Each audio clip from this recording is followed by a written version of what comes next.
भूल गया है ये पक्षी तालाब में मछली का शिकार करना। मित्रों, जब भी हम बगुला प्रजाति के पक्षी का नाम सुनते हैं तो हमारे मस्तिष्क में सबसे पहले जो चित्र उभरता है वो है बिना हिले डुले अपनी एकटक एकाग्र चित्त से तालाब में हो रही हलचल को देखता हुआ अपनी एक टांग में खड़ा पक्षी। इस प्रकार की मुद्रा को कितने ही संतों महात्माओं ने अपनी कृतियों में उद्धृत किया है। जैसे शब्द गुरबानी की एक पंक्ति याद आती है, कहा गयो जो लोचन मूंद के बैठ रहियो बक ध्यान लगाए, साच कहूँ सुन ले हो सबे जिन प्रेम कियो तिन्ह प्रभु पायो। इसका अर्थ है कि एक बगुले की तरह नाग के सीध में एकाग्र रहते हुए प्रभु को नहीं पाया जा सकता, उसके लिए हृदय में प्रेम होना आवश्यक है। ऐसे कितने ही संस्कृत श्लोक हैं जहाँ इस पक्षी की इस मूर्त रूप की कल्पना करते हुए एकाग्रता को दर्शाया गया है। किंतु इसी प्रजाति का एक पक्षी तालाब छोड़कर खुले मैदान में उतर चुका है। ये है कैटल एग्रेट, मतलब मवेशियों वाला बगुला। इसने अकेले में तालाब में शिकार छोड़कर अनेकों मवेशियों एवं अन्य बड़े स्तनपायी जानवरों का संग अपना लिया है। यहाँ उसके दोनों हाथों में लड्डू है। अब उसे घंटों पानी के अंदर खड़े रहने की आवश्यकता नहीं है। कैटल एग्रेट एक छोटे पैरों वाला सफ़ेद रंग का बगुला है जो कि अपेक्षाकृत छोटी पीली चोंच वाला होता है, जिसे आमतौर पर घास के मैदानों में मवेशियों के पीछे जाते हुए या चरागाह में देखा जा सकता है। सभी बगुलों में कैटल एग्रेट ने सबसे ज़्यादा परिवेशों में अपनी उपस्थिति दर्ज कराई है।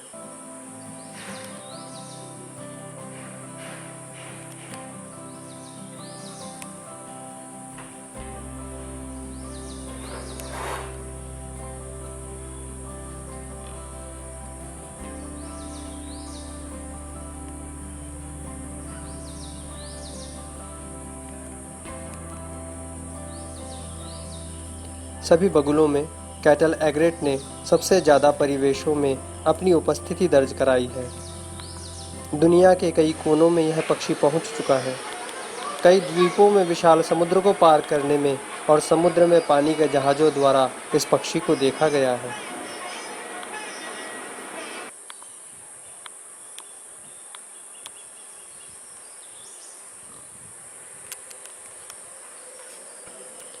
यह एक व्यापक और प्रचुर मात्रा में पाई जाने वाली प्रजाति है। शायद दुनिया भर में सबसे प्रचुर मात्रा में पाया जाने वाला बगुला है। 20वीं शताब्दी के दौरान पूरे पश्चिमी गोलार्ध में इसकी सीमा का विस्तार सनसनीखेज रहा है।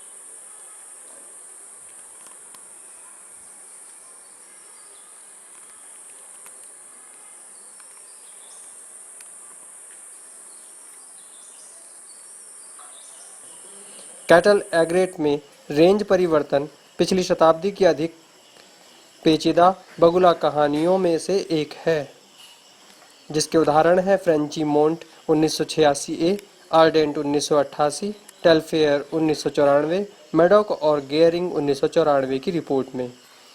इबिस पक्षी ऐतिहासिक रूप से उष्णकटिबंधीय और उपोष्णकटिबंधीय अफ्रीका में पाया जाता था, लेकिन पिछली शताब्दी में शुरू होने के साथ यह अपनी सीमा का विस्तार करने लगा।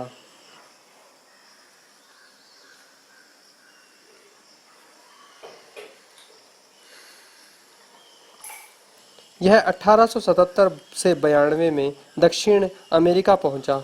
19वीं सदी के अंत तक दक्षिण यूरोप में, 1944 में यहाँ घोंसले पाए गए, 1920 में दक्षिण अफ्रीका, 1933 में कैरेबियाई, 1941 में संयुक्त राज्य अमेरिका, 1953 में घोंसले पाए गए, 1952 में कनाडा, 1962 में यहाँ घोंसले पाए गए, मैक्सिको में 1956 में व 1963 तक नेस्टिंग हुई और 1954 में सेंट्रल अमेरिका और 1958 में यहाँ नेस्टिंग देखने को मिली।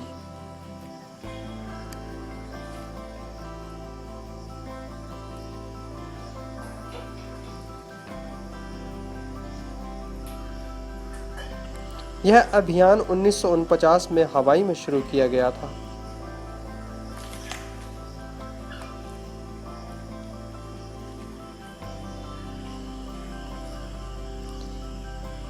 इस प्रजाति द्वारा उपयोग किया जाने वाला निवास स्थान इसकी परिभाषित विशेषताओं में से एक है। अपनी पूरी श्रृंखला के दौरान यह देसी घास के मैदानों और खुर वाले पशुओं के साथ चरागाहों में चुगता है।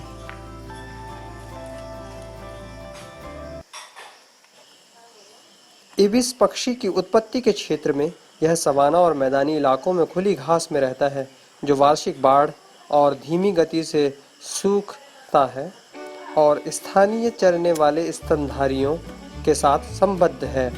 सीगफ्रीड 1978 की रिपोर्ट के हिसाब से सतही सिंचाई, तालाबों, टैंकों, कुओं और नहरों के माध्यम से पशुधन के लिए प्रबंधित मानव निर्मित चरागाहों द्वारा इस तरह के जल प्लवन पर निर्भर घास के मैदान को बड़े पैमाने पर तैयार किया गया है। 20वीं शताब्दी के दौरान लगभग दुनिया भर में जैसा कि जंगल साफ हो गया था और पशुधन के लिए चरागाह में सुधार करने के लिए कैटल एग्रेट्स के लिए अतिरिक्त निवास स्थान बनाया गया था। यह मुख्य रूप से इस आवास का उपयोग है जिसने एग्रेट की सीमा विस्तार और परिणाम स्वरूप जनसंख्या विस्फोट की सहायता दी। पशुपालन में वृद्धि होने के कारण कैटल एग्रेट की संख्या में जो भी इजाफा हुआ, यह रिपोर्ट गुयाना, फ्लोरिडा, दक्षिण अफ्रीका और ऑस्ट्रेलिया में प्रलेखित है। धन्यवाद।